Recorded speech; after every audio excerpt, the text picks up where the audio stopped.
I have an announcement to make about wrongdoing at Waystar Royco.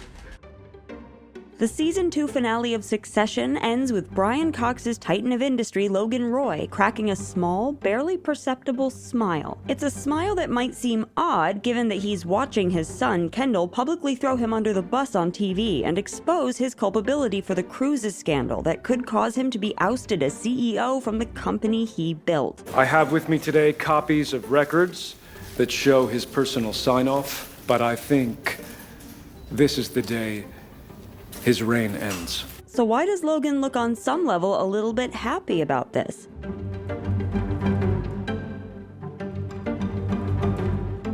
This video is brought to you guys by Mubi. We love movies, so genuinely it is a key part of our lives. Mubi is such an incredible platform. It has wonderful movies and interesting conversations around those movies. Mubi always picks something that's interesting, that's quality. I crave that curation today. You feel like you've actually taken in something substantial, and then you think about it, you dream about it, it stays in your head. They have great taste. It's something for everybody. If you want to know about the world and culture and what's really fun and worth watching, check out Mubi. Right now, Mubi is offering our viewers 30 days free. Just click the link in the description below to start streaming now.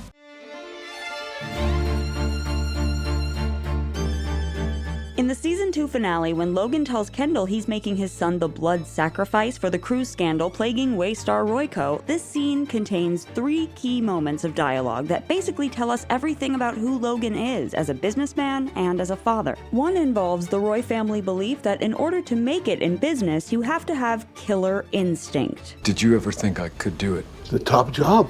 You're not a killer. You have to be a killer. Rewatching seasons 1 and 2, we'll actually notice that we were told all along that Kendall's lack of killer instinct was why his dad doubted him. From the first episode, when Logan tells Kendall he bent for the Vice-like media company called Vaulter. I hear you let the guy from the website trash talk you, and you just let him come. I hear it played weak. To Shiv's line in the second episode. You lack killer instinct. I don't think all that. I'm just trying to be Dad's voice. To the 2 plots in season 1 when Logan berates his son for coming for him and losing. You lost. Logan's view of business is that it's a battle. What the is going on? He's selling me things I want at a fair price. He's smiling. It's no good if he's smiling. When Roman half-heartedly tries to suggest that there's such a thing as a win-win, objectively, I mean, if we get what we want and he gets what he wants, Logan counters that there's no success without hurt and killing. You screw them out, and then you watch them squeal. I like hurting human beings as much as the next guy. The very first episode of Succession is entitled Celebration, as the family plans to celebrate both Tycoon Logan Roy's birthday and the planned announcement that Kendall will replace his father as CEO. But really, the whole birthday party is a test, one which Kendall fails by choosing to put family first. You left the room. The deal. To come to my dad's birthday party. After Logan announces that he's not going to pass power on to Kendall after all, he reveals that he thinks Kendall is too soft to be CEO. Sometimes it is a big dick competition.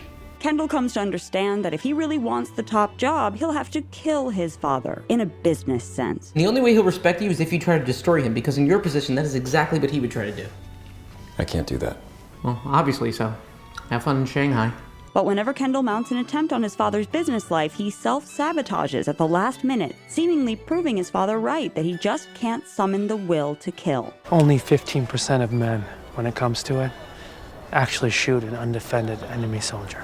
Midway through the season, Kendall plots a vote of no confidence, but makes the incredibly bad decision to fly out to Long Island to convince Ilona, a vote he actually doesn't need, thus missing the vote and letting his father muscle him out of the win by refusing to leave the room and bullying yeses into reversing their vote or abstaining. At the end of season 1, Kendall decides again to kill his father, this time through a hostile takeover with his private equity buddy Stewie and his father's enemy, Sandy Furness. It's good to demonize the enemy before you have to... It's good to demonize him before you have to kill his ass. In the season 1 finale, we hear a callback to the first episode. It's a celebration. You did it, man. But again, just as Kendall's on the verge of actually getting what he wants, he panics and tells Frank about the plan, even though Stewie warned him not to, thus spurring a leak, which means the bear hug has to be accelerated, and Kendall has to confront his dad face to face at the wedding. You're very tough, and so am I. I'm not sorry for what I'm doing, but I I'm sorry for how it makes you feel. Kendall spirals out, going on a bender. Yo, do you have any more? We got a huge day tomorrow. Driving intoxicated and causing the death of a young caterer. So at this point, rather than killing his father, it seems that what Kendall really wants is to revert to being that helpless, dependent child, to be rescued by his powerful dad's safe arms. You're my boy. You're my number one boy. I'm sorry. No. Season 2 follows broken Kendall, who's so determined to serve his dad loyally that he's behaving like a robot. Look at you scanning for influence like a yuppie RoboCop. Who'd consider even a thought independent of his father as disobedient. You have a hard time finding a happy medium between worshiping him and wanting to kill him. But while at first doing exactly what his dad wants does seem to bring the two closer together than ever, it ultimately leads to his father exploiting him at the expense of Kendall's health and planning to sacrifice him. So all this explains why in that final moment of Season 2, as a father, Logan is happy that Kendall revealed he is a killer, something Roman and Shiv have not yet proved themselves to be. You better be smelling your f***ing armpit, Romulus. It's the sort of tough choice people need to be able to make. I can't choose, Dad. No. Of course, Logan, the CEO and business titan, is still gonna fight tooth and nail against his son in Season 3, but this is the look of a father who is proud of his son for proving a worthy adversary. A second key moment in the father-son scene is where Kendall reveals why he's willing to accept this public punishment. I deserve it. Oh, no, son. Yeah, for everything. No. God, no. The boy. No, not that. His father makes it clear he literally doesn't care about or believe in any of that moralizing. But what Logan has done to his son, which is both genius and evil, is to weaponize the boy's better self, the human being who feels and cares about things, against him. Are you gonna f***ing cry? To make Kendall view that self and his emotions in general as weakness, and to use it to control Kendall. Keep clean this weekend, eh, killer? It's actually this nice, moral person in Kendall who wants to be a good son and do the right thing, who gets in his way whenever he's about to kill his father. Is this, like, objectively horrible? You might never get another shot. Strength. You're a good son. It's right after this line that Kendall self-sabotages over the vote of no confidence, making the call to Ilona's family, which Frank warns him will stir things up because on some level he wants to mess up his plan so he'll still be a good son. When Logan reassures his son that the boy Kendall killed doesn't matter, he uses a key phrase that we've heard pop up in the investigation of the Cruises scandal. An RPI. No real person involved. Logan's casual use of the phrase is important because it confirms that if we had any doubts, Waystar Royco's toxic culture really does totally stem from him. As Senator Gil Evis puts it, Emerson said, every institution is the shadow of a single man. At Waystar, that man is Logan Roy, isn't he? Not to mention that, as Kendall notes, Logan is clearly aware of everything that goes on. My father keeps a watchful eye, and the notion that he would have allowed millions of dollars to be paid without his explicit approval is utterly fanciful. So Logan is the head that needs to be cut off. This is why the first thing Kendall says about his dad in the press conference is that Logan is a malignant presence. The truth is that my father is a malignant presence, a bully and a liar. In other words, the energy of his very being and the behavior he's trained others to view as normal create an evil company culture from which all transgressions originate.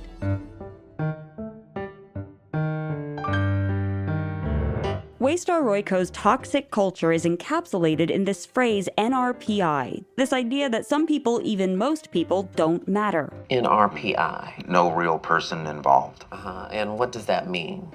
That means it's a sex worker or a migrant worker at a foreign port. The series underlines that the way this abusive power structure functions in both Waystar and within the family is by encouraging each individual to pass down the pain they get from their higher-ups onto those beneath them. You pour the shit I'm pouring on you, on your f***ing minions, and you ride them. You know what? Put the f***ing snacks away. This cultural expectation that you take the shit you get out on the people below you is shown most clearly through Greg, the newcomer and distant relative who's the lowest on the family totem pole, and so is used as a punching bag by everyone, sometimes quite literally. Oh, dude. I might punch bag you a little, is that cool? Mostly Greg is there to take shit from Tom. The thing about me is that I'm a terrible, terrible prick.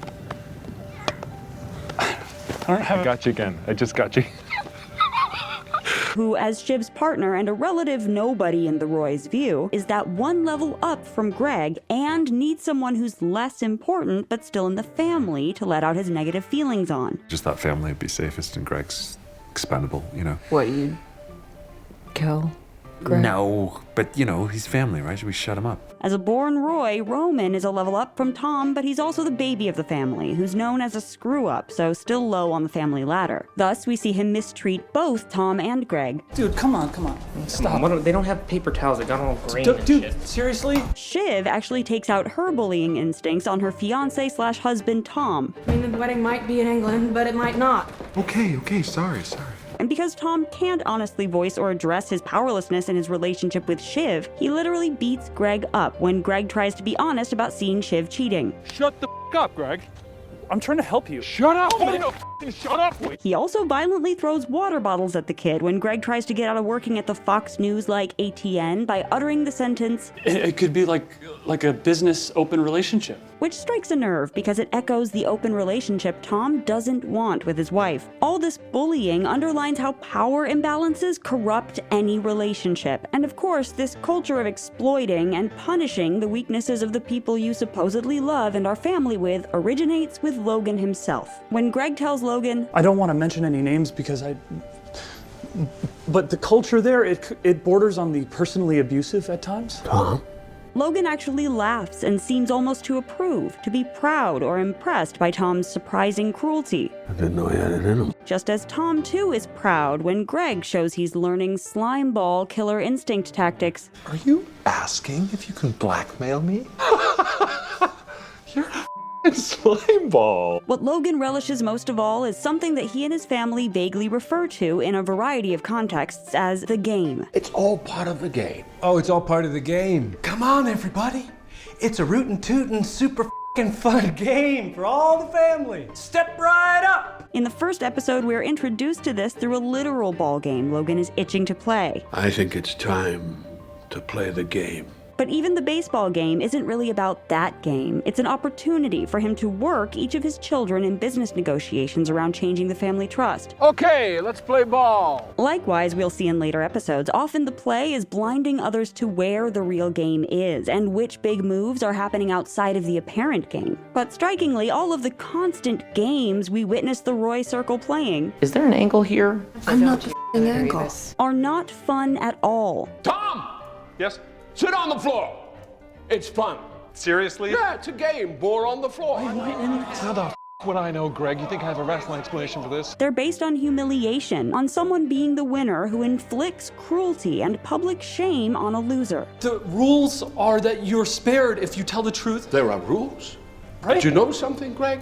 There are no f***ing rules. And all this circles back again to that NRPI acronym, which expresses that human beings matter only insofar as they are reflections of wealth and power. Me is a real person with a face. The game really stands in for capitalism and corporate power in today's world. And what Succession is underlining is that this game is based on a refusal to value the humanity of people. Because it's only by blinding oneself to the fact that talking about, for example, waving skulls to shareholders means actual people losing their livelihoods. In terms of skulls, how many skulls do you think? That we can lose? I don't know, I guess 30 or 50? 50 skulls? And ignoring the fact that this game is no good and no fun for any of us, it actually makes even those at the top pretty miserable. He's pretty lonely and afraid, I guess. Logan passes down his hurt, especially onto his primary son, Kendall. During his visit back to the UK to be honored in his hometown of Dundee, Scotland, Logan's trying to push away difficult feelings about his own aging, and after Kendall makes the mistake of being honest about Rhea, It's just maybe not a good look. The old, not the old fool. That's how she could make you seem. Just being honest. Logan responds by inflicting a kind of emotional torture on his son by forcing Kendall to visit the family of the boy he killed. Will you come with me? As in? Down to the boy's family. We also see the way this pass down the pain culture extends to how Logan's children treat the common people outside their circle. In the first episode, Roman thinks it's funny to play with a young kid's hopes and dreams by offering him $1 million if he can hit a home run. Rome, don't be an asshole. It's a game. Geez, stop being so serious. passing on the public humiliation he's experienced so often due to his father and brother's games. You were so damn close. Oh, that is so sad. So take this back to your life. This kind of behavior is taken to an extreme in the season 1 finale, during which the Central Roy children callously destroy other people. In addition to Kendall killing someone, Roman pushes up a launch that's not ready, causing an explosion. And Shiv hurts her groom by revealing her affair and adult view of their relationship. You know, because I thought we were both grown-ups and we had an agreement. Did we? None of them cause hurt intentionally, but through a thoughtlessness that stems from how they've been taught to see themselves as the only real people at the center of the universe, different and better than everyone else, and blind to the need to act responsibly toward other humans.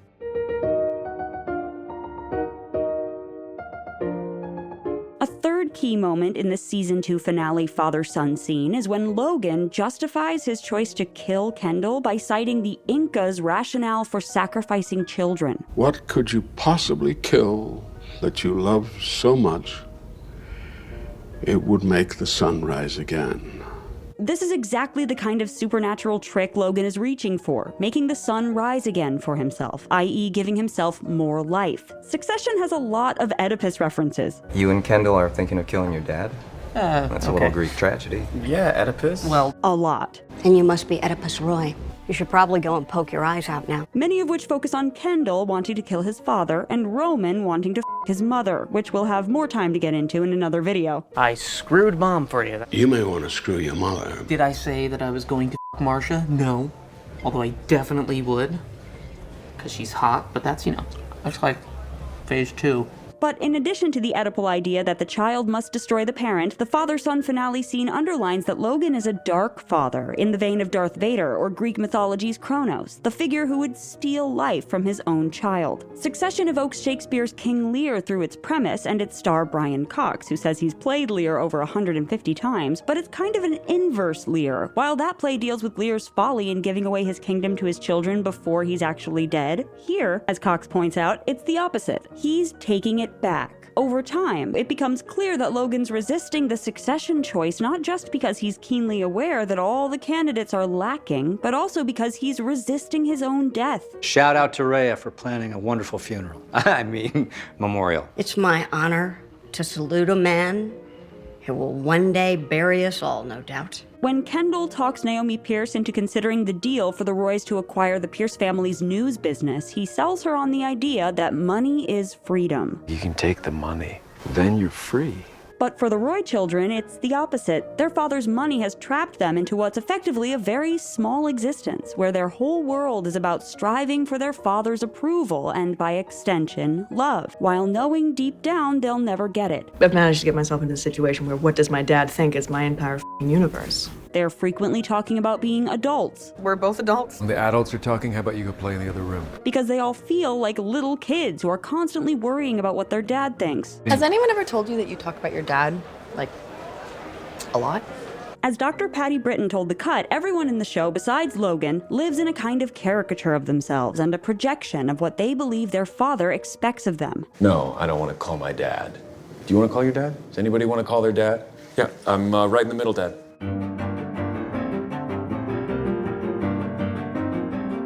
The Roys have internalized the idea from their father that being rich, powerful, and successful requires you to be a cruel, heartless, overall bad person who's totally shut off to feelings. One of the running themes of the series is the way that Logan uses rhetoric of caring about his family when it suits his business goals. We've always pushed that you're a good dad. Because? Well, because you are a good dad. There is nothing more important than family. He's joking, right? But shows time and again that his children's well-being always comes second to the company. This is a family business, but the family is f***ed, and it's hurting the stock. Logan has no time for discussing his or anyone else's feelings. I guess what I want is for you to tell us how you were feeling. I feel I need to check my emails. It's not a feeling, Dad. And moreover, he views them as a weakness, one which he can exploit in order to get an edge in business and manipulate his kids. When Logan stages a family therapy session at Connor's retreat for a photo shoot and to revamp the company's image, the episode, like The Ranch, is named after a Napoleonic battle. The therapist ends up in the hospital. He smashed his teeth out in a pool. Oh my God. Freud would have had a field day. And the actual sharing of feelings later that night is an all-out emotional brawl with the father bullying the kids. You're marrying a man fathoms beneath you because you don't want to risk being betrayed. Kendall's, Shiv's, and Roman's English mother is likewise pathologically averse to sharing feelings or having them shared with her. So, how are you? I might just as well ask you if you're going to go into all that. This is most poignantly illustrated when Kendall attempts to tell her about his emotional struggles over the death of the boy he killed, and his mother rejects his request for a heart-to-heart. Are they quite difficult things? Because a bit tired for home truths. It might be better to do it over an egg. Then purposely misses breakfast just to avoid hearing Kendall's feelings. She's sorry if she misses our departure. She's got quite a lot to do. Even her bargaining to have them come for Christmas is just another game to prove to them that their dad will choose real estate over them. He can keep the summer palace if I get the family every Christmas. Let's make him choose. Each of the first 2 seasons has a moment when Logan is actually physically abusive, and in both cases, the showy reaction that it's not okay feels like a jarring form of protesting too much, because whether or not he's been physically abusive much before, which isn't clear. Did I even make contact? Because that's not something I do. Logan is constantly emotionally abusive and bullying. Everybody thinks you're a joke. He only gives his kids love and approval when they're totally broken and in need of him. If they start to appear too happy, independent, or flying high, She's kind of a good one for me, Dad. he cuts their wings. So by infantilizing them, shaming them, keeping them as helpless, dependent children, he stays as the top dog important guy, forever, stealing back time from his own kids. He loves me. He does. I think it's just a wrong kind of love expression. And he loves the broken. That's what he loves. All of the kids have an internal split between 2 selves, a nice or real person who feels things, and a hot shit, exciting bastard persona they perform because they think it's what will prove to their dad they're good at the game. They attempt to succeed by being dead inside, but then inevitably their feelings rise up and get in the way. The kids are all surprised and taken off guard whenever one offers the other genuine emotion. Come here. Give me a hug. Come here. For a hug? They're also intensely full of shame and trying very hard to hide how desperately they crave for their dad to acknowledge that they're smart and can do the top job when it's clearly written on their faces the second they get a drop of validation. Logan, do you realize how much power you wield in this room? What do you mean? He has a lot of power everywhere. As Dr. Tammy Nelson, sex therapist and author, told The Cut, in many ways, shame is the flip side of narcissism. The show is about this incredible narcissism of the father and how he has created these narcissistic extensions of himself. It creates kids that are these little balls of shame. You know, my guy says that if Dad had had therapy, I wouldn't need so much. My guy's surprised I got through it at all. I'm not sure you did. What all the kids need is to find a way to reconcile these 2 sides of themselves, the narcissist and the ashamed person, the hot shit and the nice person, to stop believing that strength and feelings are inherently at odds. Ironically, as Kendall realizes at last in the season 2 finale, in his case, killing his father is the right and moral thing to do. And it's the right thing to do. So, in fact, his moral feelings can be his power. It's this journey toward being a real person who feels things as part of being a mature adult in the world that increasingly looks like the Roy's way out of the hell that is living for their father. Is there a thing where we, talk to each other about stuff? We can talk about our feelings. How am I the mature one here? Look out for our next Succession video, where we'll dive more into character studies of our favorite Roy family members. This is your fault. This empire of shit. Time to pay up. Thank you, Mubi, for supporting The Take and for helping us bring these videos to you. If you're looking for some edge-of-your-seat suspense this month, I highly recommend checking out Mubi's Claude Chabrol double bill. The French New Wave director's films The Third Lover and Landru hooked me from the jump. The Third Lover follows a journalist who becomes obsessed with another man's wife, while Landru is based on the story of a real French serial killer who murdered wealthy women during World War I. If you're anything like me, these days you may be totally uninspired and stuck when it comes to figuring out what to watch next. Subscribing to Mubi completely fixes that. Their team of curators handpicks every film they show, so there's always something new to discover. They seriously love movies as much as we do, so their recommendations are always top-notch. As a special gift to our viewers, Mubi is offering 30 days free, so click the link in the description below to start streaming now.